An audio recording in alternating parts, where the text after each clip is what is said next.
Happiness, my boy, is not to be found in borrowed finery. Is that why you dress up in that old sheet? This isn't an old sheet, Junior. It's an old toga. And an old well, as usual, you've missed the whole point of what I'm trying to teach you. Maybe if you spelled it out for me, Pop? All right, Junior. Now, hand me that scroll over there. Yeah, that's it. There now. Now, let me see.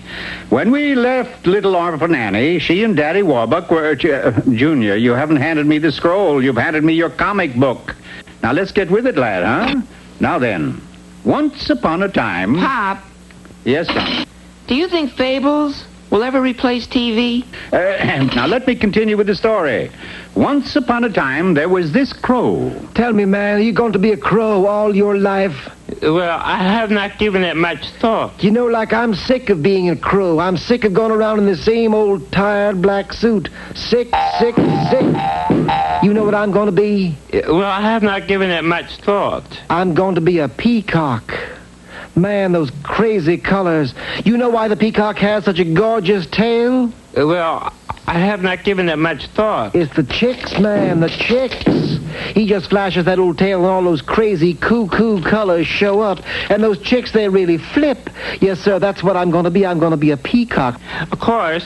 You haven't given it much thought. Yeah, I know. Yeah, but tell me, how can a crow become a peacock? I mean, don't you have to be born that way, peacock-wise, fat ears? Like I've been telling you, it's the tail, man. It's the tail.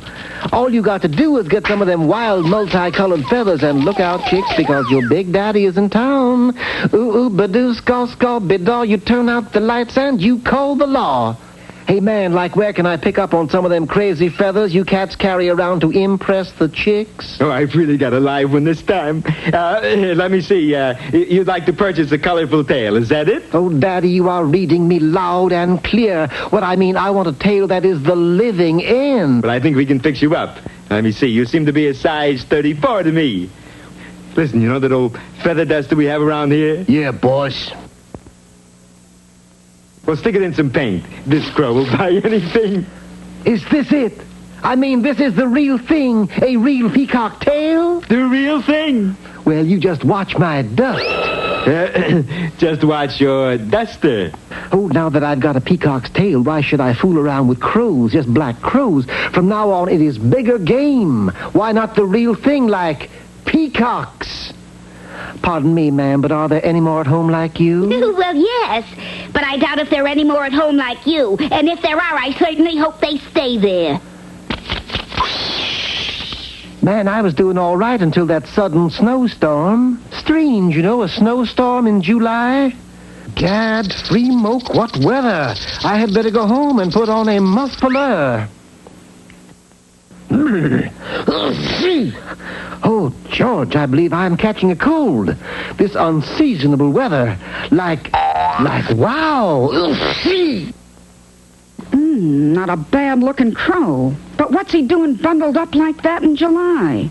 He must be some kind of a kook. Like, good afternoon, dearie.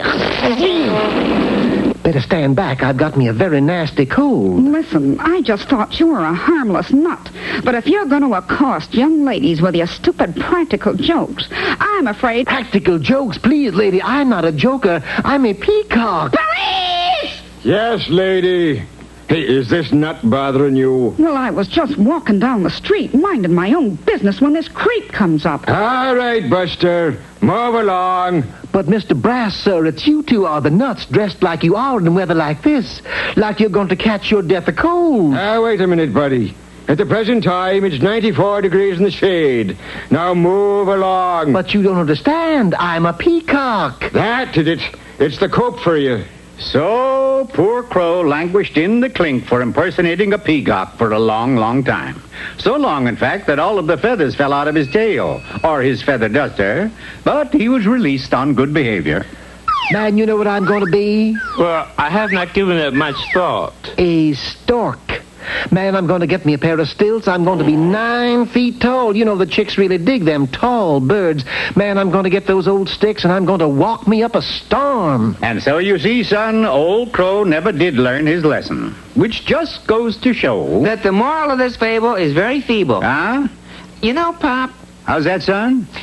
I don't think fables will ever replace TV.